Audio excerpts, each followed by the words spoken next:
Hemos estado tan conectados, nunca nos hemos sentido tan solos. La soledad es un tema que me preocupa. Te recomiendo que le escuches el capítulo anterior. Y aquí vamos a seguir indagando sobre estos temas. Según una encuesta online estadounidense realizada en octubre del 2020, poco después del confinamiento, el 36% de los americanos decía haberse sentido solo de manera frecuente en el último mes, frente a solo un 25% que lo confesaba así meses antes de la pandemia. Pero lo chocante es que ese porcentaje se disparaba al 51% de las madres jóvenes con niños y al 61% en jóvenes entre 18 y 25 años.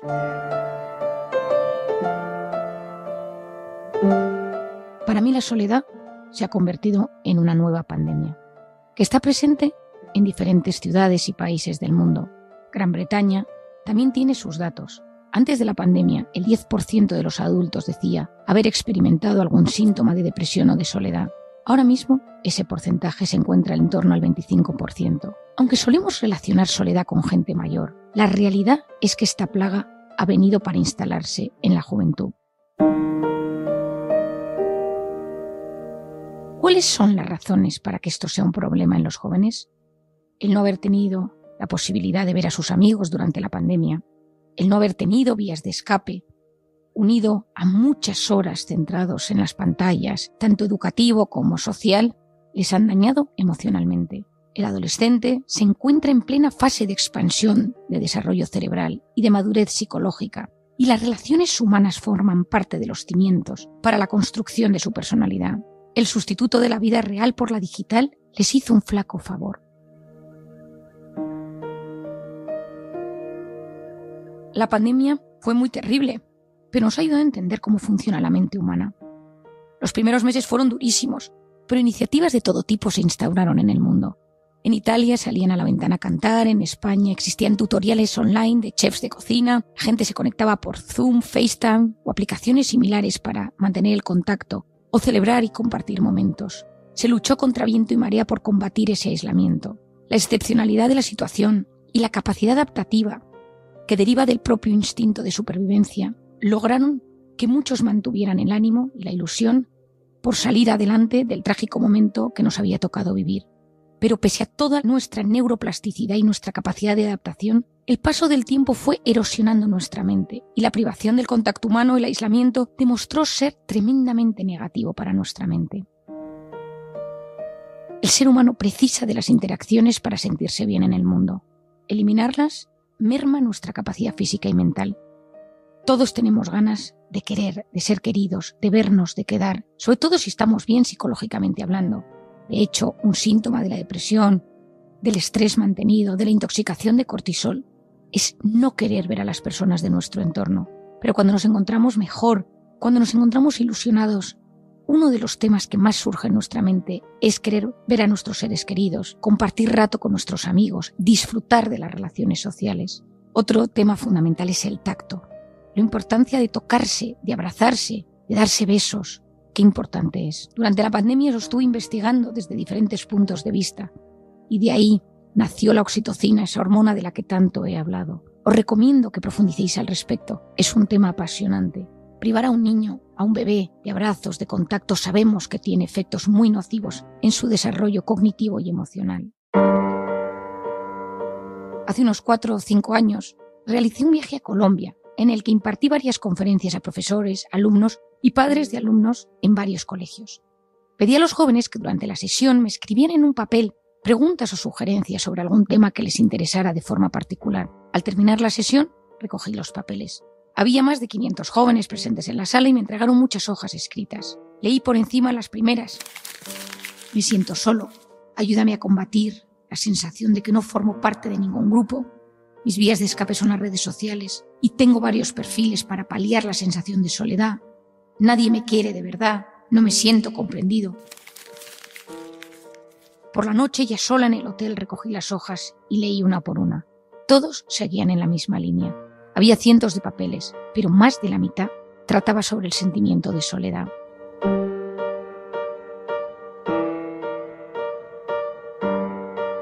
Durante los siguientes días de mi estancia en Colombia, dediqué en todas las sesiones un apartado a la soledad. Notaba que era un tema que afectaba a muchos de los oyentes. En alguna ocasión vislumbraba ojos humedecidos por lágrimas y posteriormente muchas dudas versaban sobre este tema. Recuerdo una pregunta que me realizó un chico joven el último día. Marian, ¿por qué a veces noto el dolor de la soledad con la misma intensidad, como si fuera un dolor físico? La respuesta te la cuento ahora, porque estoy segura de que puede interesarte, ya que lo habrás experimentado en alguna ocasión.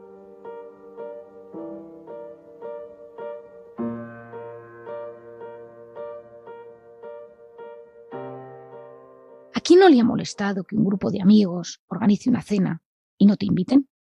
¿Que te humillen? ¿Que te fallen? ¿Que te rechacen? Esa molestia que uno siente en esos momentos puede definirse como una experiencia emocional desagradable que se origina cuando uno se siente poco querido o excluido de algún grupo del cual desearía formar parte. Se han realizado múltiples estudios al respecto. Uno de los más interesantes es el liderado por la investigadora Naomi Eisenberger de la Universidad de California, quien estudió hace unos años qué sucede en el cerebro cuando uno se siente rechazado o excluido. Los resultados son asombrosos. Ella descubrió que los efectos del dolor social, desde un punto de vista neurológico, son muy similares a aquellos producidos cuando uno recibe un dolor físico. Es decir, cuando una persona siente un dolor físico por herida, lesión o fractura, se activa en su cerebro la corteza cingulada interior. Lo que observó la doctora Eisenberger fue asombroso. El sentirse rechazado activa esa misma zona del cerebro. Es decir, el dolor social y el dolor físico duelen de la misma manera. Lo interesante es que los estudios van más allá. El hecho de recordar ese instante de rechazo o de humillación reactiva ese circuito cingulado anterior. Y el cortisol, esa hormona de la que tanto sabes, se segrega. Por lo tanto, el dolor físico y social, ambos son causas de estrés. Estos descubrimientos pueden ser de utilidad en muchos campos. Pienso, por ejemplo, en todas aquellas personas que sufren de dolor crónico. Ese dolor físico tan intenso e incapacitante está muy ligado al dolor social que padecen, razón por la cual les cuesta más salir y acudir a grupos o reuniones sociales. En esos casos, el hecho de no sentirse comprendidos, sumado a la sensación de dolor, incrementa el bloqueo de forma más importante. Ese dolor social surge desde sentirse excluido en la familia o rechazado en el colegio o en la universidad, o incluso no encajar en un equipo o en el trabajo. Todas estas situaciones generan un gran impacto en el cerebro, ya que quedan grabadas en la mente y son fuente de limitación en la vida social. En terapia suelo indagar sobre los momentos traumáticos de la infancia y de la juventud, y uno de los puntos en los que más insisto es: ¿te has sentido rechazado alguna vez? ¿Te han apartado y eso te ha hecho sufrir? ¿Recuerdas las escenas exactas? Trabajando desde esos momentos y desde esas emociones dolorosas, intento reparar el daño hecho para mitigar las consecuencias que esto tiene en la edad adulta. Recuerdo a un paciente, José, que acudió hace unos meses a verme. Solicitó ayuda porque desde pequeño siempre se había sentido distinto a los chicos de su edad. Al profundizar en su infancia, me relató: recuerdo que nunca me pasaban la pelota en el campo de fútbol. Los partidos eran un suplicio porque nadie se acordaba de mí. A veces fingía estar enfermo para no tener que jugar, no formar parte del equipo. Te excluía para los planes de fin de semana. Solo recordarlo me causa dolor. Pero físico, lo puedo llegar a sentir, Marian. No lo olvides, existe una conexión importante entre cómo nos sentimos a nivel físico y a nivel social. Están profundamente unidos.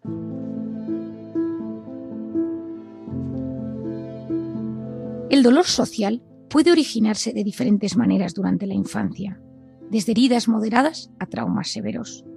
Toda persona que sufre una experiencia dolorosa con alguien lleva en su alma la fragilidad de sus futuras relaciones. Hay un tema clave y de vital importancia. Tras un trauma, nunca hay que quedarse solos. Es un tema que me lo habrás escuchado e intento repetirlo siempre que puedo. El trauma sufrido desde la soledad tiene un impacto mucho más negativo y perjudicial. Hay un estudio importante sobre este tema, publicado por la doctora Amy Werner de la Universidad de California en Davis. Lo que hizo ella fue analizar una muestra de 698 niños nacidos en poblaciones pobres de Hawái. Comenzó el experimento en 1955 y siguió hasta que cumplieron los 40 años, lo que permitió a un tercio de estos niños superar el determinismo de sus contextos de vida, de sus traumas, de esas vidas e infancias tan difíciles, fue casarse, forjarse en una profesión o tener familias sanas. Es decir, el hecho de conseguir un vínculo estable, alguien en quien apoyarse, fue clave. Werner describió a este grupo como vulnerable pero invencible. En base a las demostraciones de este experimento, la organización Big Brothers and Sisters of America, el programa de mentores más antiguo de Estados Unidos, nació como objetivo para reducir la delincuencia infantil, emparejando a los niños con adultos voluntarios que pasan tiempo con ellos hasta que alcanzan la edad adulta. Mi experiencia con estos temas del trauma es esperanzadora. Uno puede transformarse en persona vitamina a pesar de haber tenido traumas severos y también es capaz de encontrar una persona vitamina en su vida. Aquí te dejo algunas pinceladas de ejemplos de dolor social. El primero, el sentirse rechazado.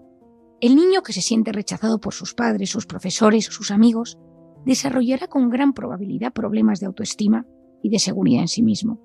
Dependiendo de cómo canalice esas heridas, desarrollará una coraza, buscará la aprobación de los demás o ansiará sobresalir por encima de todos. Te cuento el caso de Arantxa. Arantxa acudió a mi consulta debido a que tenía muy baja autoestima y poca seguridad en sí misma.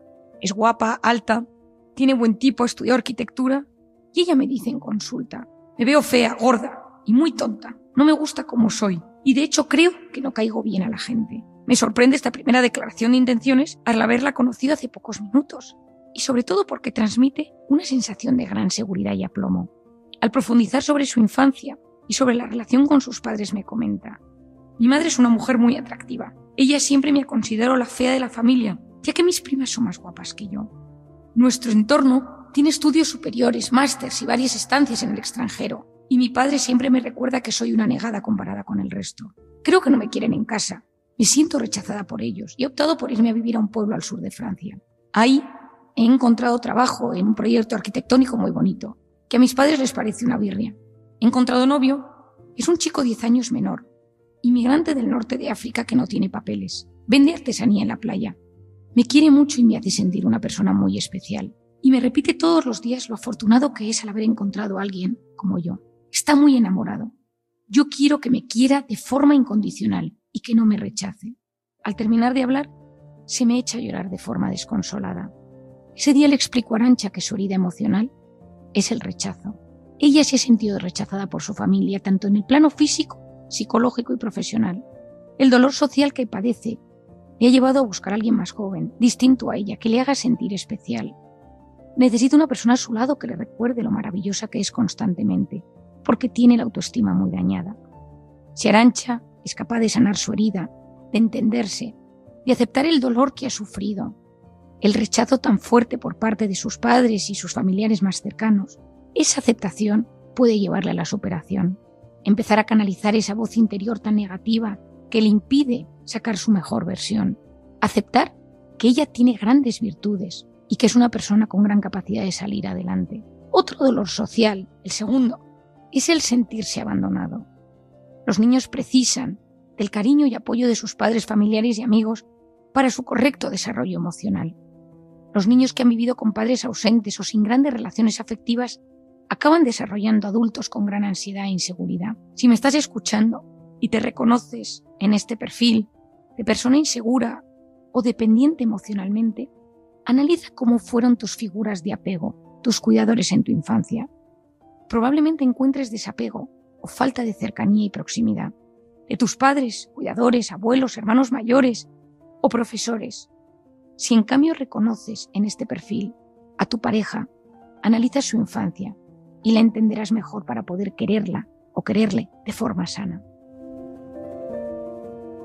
El tercero es el sentirse humillado.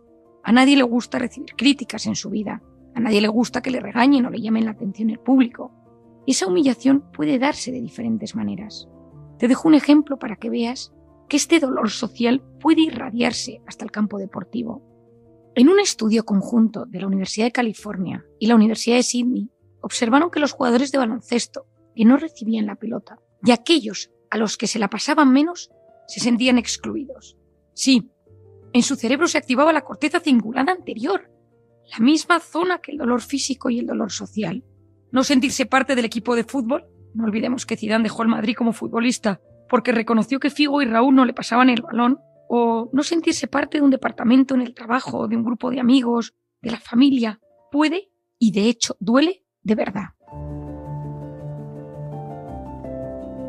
El cuarto es percibir constantemente una exigencia excesiva por parte de las personas que nos cuidan, de los padres, de los profesores. Es decir, que te exijan de forma descontrolada puede causar dolor, al sentir que no estás a la altura de lo que tus padres quieren o de las expectativas que tienen puestas sobre ti. Unos cuidadores, padres, abuelos, profesores excesivamente duros pueden provocar en el niño una herida emocional. Probablemente, mientras me escuchas, te hayas posicionado de alguna manera u otra. Si eres de aquellos que crees que todo se consigue con esfuerzo, pensarás que la sociedad de hoy le vendría bien un poco más de disciplina y exigencia. Si en cambio has vivido un ambiente de tensiones y obligaciones, donde el deber era la prioridad, entenderás mejor a qué me refiero y sentirás esa punzada de dolor al recordar tantas veces donde no estabas a la altura de lo que querían de ti. El quinto es que te fallen las personas en las que más confías. La traición es un dolor social en toda regla. Cuando te fallan en la infancia, esa herida puede ser difícil de superar, ya que a esa edad a veces no contamos con las herramientas necesarias para sobreponernos. El problema de que te fallen desde pequeño es que puede surgir dentro de ti una desconfianza hacia las personas con las que te topes y percibas el mundo como un lugar hostil, donde en cada ocasión alguien puede querer hacerte daño. Te cuento el caso de Chloe. Chloe acude a mi consulta por un estado de ansiedad elevado y autolesiones. Tiene 30 años y me relata una infancia terrible. Su padre era alcohólico y maltrataba física y verbalmente a la madre. Chloe salía en su defensa, pero muchas veces era ella quien entonces recibía los golpes. El día de su cumpleaños, cuando estaba soplando las velas, su padre le dijo: ¿vas a pedir de deseo que yo te quiera? Un par de horas más tarde, el padre se marchaba de casa abandonando a la familia para irse con otra mujer. Chloe cumplía ese día 15 años y había preparado su cumpleaños con toda la ilusión. Mi primera consulta con ella fue complicada. Cuestionaba cada frase o pauta que yo le explicaba. Me preguntaba exactamente en qué consistía el tipo de terapia que yo quería realizar con ella. En un momento dado le pregunté: ¿qué es lo que realmente te preocupa del tratamiento? Su respuesta fue clara pero directa: que me falles, que yo no te interese como paciente, que priorices a otra gente antes que a mí y que me hagas sentir insignificante. Me impactó su respuesta. Creo que yo jamás he tratado a nadie así. Eso espero. Si lo he hecho, me disculpo de corazón. Pero claramente Ana tenía un problema de desconfianza inmenso. A día de hoy, tras meses de terapia, ha mejorado, pero la herida de su padre sigue ahí. La traición acompaña a Ana y cada vez que siente que sus amigas o compañeros de trabajo la pueden fallar, se activa su dolor social de forma intensa. Su circuito cingulado anterior se pone en marcha. Nos queda mucha terapia por delante para que sea capaz de abrirse a la posibilidad de tener pareja y de alguien que la quiera, con sus defectos, ya que a día de hoy sigue pareciéndole un riesgo y no se atreve a conocer a nadie por miedo a ser herida. Un niño que ha sido traicionado puede convertirse en un adulto profundamente desconfiado, con emociones distantes y muy frías.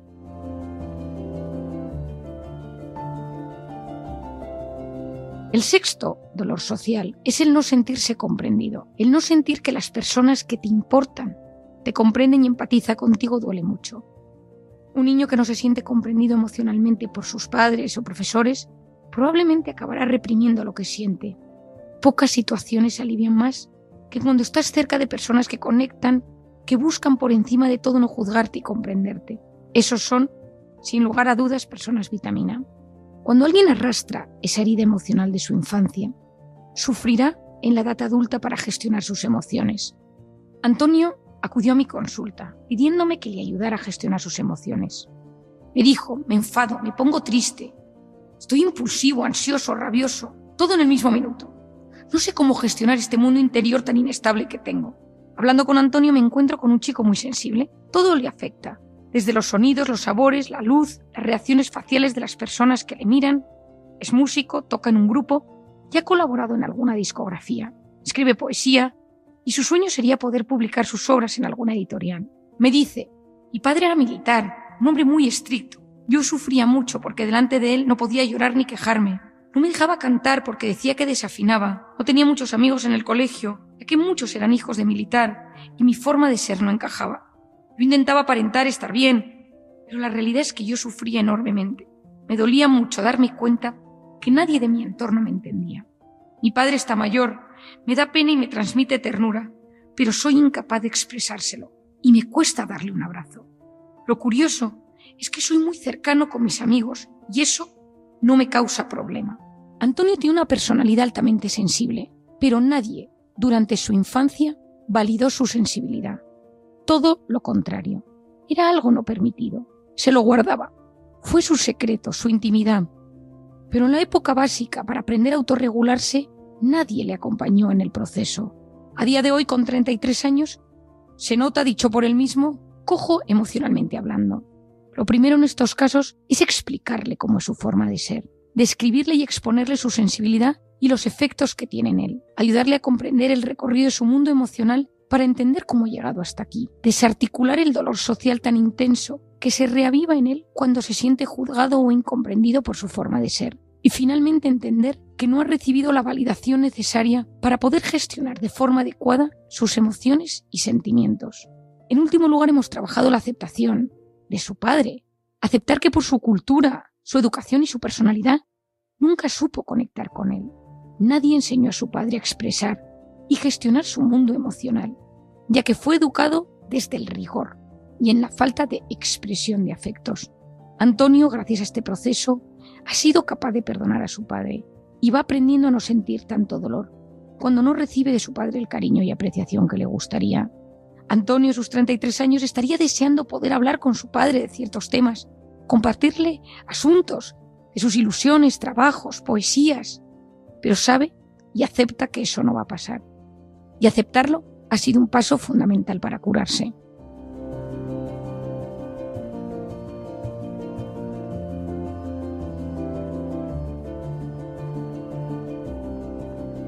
Y el séptimo dolor social es que nadie escuche tus sentimientos. Esto duele y duele mucho. No sentirte escuchado genera mucho sufrimiento, porque esa falta de atención te hace sentir insignificante y poco importante para los demás. Suele surgir en la infancia, donde uno intentó comunicarse con sus padres, o con sus cuidadores, sus profesores, sus abuelos, expresando un tema emocional o sentimental, y estos evitaron contestarle. Recuerdo el caso de Susana, que acudió porque era muy insegura, tenía baja autoestima y problemas de ansiedad. Susana tiene 30 años y le cuesta hablar de sus sentimientos en consulta. Al intentar indagar sobre su historia, me cuenta que desde pequeña era muy difícil conectar con su madre. Era muy estricta y cualquier conversación con un componente emocional, tipo, estoy cansada, mis amigos no me hacen caso, me siento sola, creo que me estoy enamorando, generaba un rechazo en su madre. Debido a la educación tan rígida que presentaba, no permitía que su hija hablara de sentimientos. Susana me cuenta, no te imaginas lo que me dolía no sentirme escuchada por ella. Nunca me permitió expresar lo que yo realmente sentía. Si mis padres me veían mal o triste, me hacían el vacío. Para ellos era una debilidad. Y su teoría es que yo me fortalecía con su comportamiento. En otras ocasiones, si me veían triste o sensible, se volvían agresivos contra mí y me gritaban, me insultaban. Eres débil, ¿cómo nos ha podido salir una hija así? Ella me dice, yo me sentía culpable, muy culpable. Y a día de hoy, esa voz interior negativa sigue siendo mi batalla más dura. El caso de Susana es clave para entender los temas de la vida. El dolor social, ese circuito cingulado anterior, puede activarse por no sentirse escuchado por las personas del círculo más cercano. Si Susana está en una comida y alguien la interrumpe, se reactiva su dolor. Esa herida se reactiva por una microcircunstancia, porque la herida no está sanada. Ese dolor tan íntimo nos acerca a nuestra temida soledad, ya que hablar sin ser atendido conduce a la mente a estados de enorme tristeza y vacío. No olvides que sentirse rechazado o excluido activa la corteza cingulada anterior y duele. Y me lo habrás escuchado muchas veces. Comprender es aliviar. Entendiendo cómo funciona tu cerebro. Aprendiendo a comprender. Aceptando que hay cosas que quizá nunca cambien. Perdonando de forma sana a aquellos que te hirieron. te puede ayudar a superar tu herida y tu dolor social. El miedo a la soledad es una sensación profundamente humana, arraigada en nuestro instinto de conexión y pertenencia. A lo largo de la historia, la soledad ha sido tanto temida como valorada, dependiendo de las perspectivas culturales y personales. En el mundo de hoy, donde estamos constantemente conectados a través de la tecnología, el miedo a estar solo se ha intensificado. Sin embargo, enfrentar este miedo puede abrirnos puertas a una comprensión más profunda de nosotros mismos y a una vida más plena. Primero, debemos entender que la soledad no es intrínsecamente negativa. A menudo se confunde con el aislamiento, pero en realidad puede ser una oportunidad para el crecimiento personal. La soledad nos permite desconectarnos del ruido exterior y reconectar con nuestro ser interior. En estos momentos de quietud, podemos reflexionar sobre nuestras vidas, nuestros valores y nuestras aspiraciones. Es un tiempo para el autoanálisis y la introspección, que son esenciales para el desarrollo personal. El miedo a la soledad a menudo surge de la inseguridad y la falta de autoaceptación. Vivimos en una sociedad que enfatiza constantemente la importancia de las interacciones sociales, y como resultado, estar solo puede parecer antinatural o indeseable. Sin embargo, aprender a estar cómodos con nuestra propia compañía es un acto de valentía y un paso hacia la autoaceptación. Cuando nos sentimos seguros y satisfechos con quienes somos, la soledad deja de ser aterradora y se convierte en una experiencia enriquecedora. Enfrentar el miedo a la soledad también significa reconocer que es una parte natural de la vida humana. Habrá momentos en los que estemos rodeados de gente y momentos en que estemos solos. Ambas experiencias son valiosas y contribuyen a nuestra comprensión del mundo y de nosotros mismos.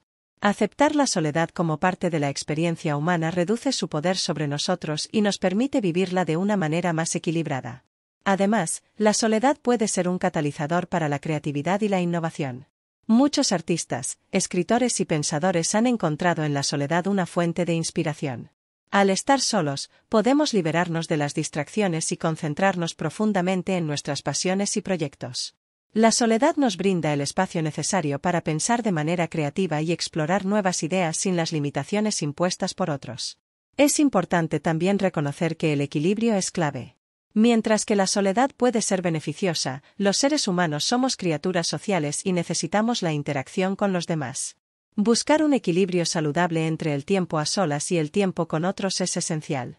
Las relaciones y conexiones sociales son importantes para nuestro bienestar emocional y mental. La soledad no debe ser una huida del mundo, sino un complemento de nuestras experiencias sociales. Finalmente, enfrentar el miedo a la soledad implica aprender a apreciar el momento presente. En vez de preocuparnos por estar solos en el futuro o lamentar la soledad del pasado, podemos centrarnos en vivir plenamente el aquí y ahora. Ya sea disfrutando de la compañía de otros o saboreando la paz de estar solos, apreciar cada momento tal como viene nos ayuda a vivir una vida más rica y satisfactoria.